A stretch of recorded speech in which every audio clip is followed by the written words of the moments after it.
back together after a short-lived split. Now the real work begins.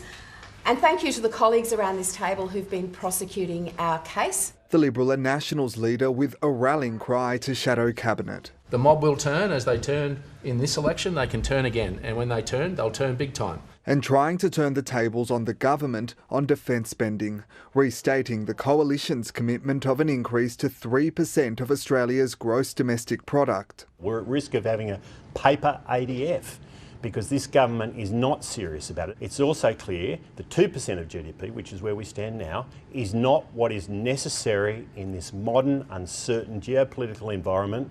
As NATO nations pledge to raise their contribution to 5%. A very significant decision has been made here in relation to European defence spending, and that is fundamentally a matter for NATO. The Defence Minister unswayed, insisting Australia's on track towards its goal of 2.3% of GDP by 2033. The biggest peacetime increase in Australian defence spending that we have seen in our history. We're not going to play a numbers game. We're going to respond to the capability needs of the Australian Defence Force. Now that the Trump administration set a new benchmark for NATO, Australia's argument for defence spending of less than half the 5% target is unlikely to satisfy the White House.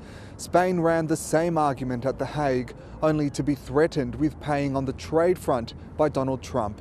Suddenly, holding the line on the defence budget just got harder. I think the pressure from the US will only increase. I think there will also be pressure from Europe, who are seeking to increase defence ties with Australia. But I think there's also increasing internal pressure with Australia. Political pressure on all fronts. Pablo Vinales, ABC News, Canberra.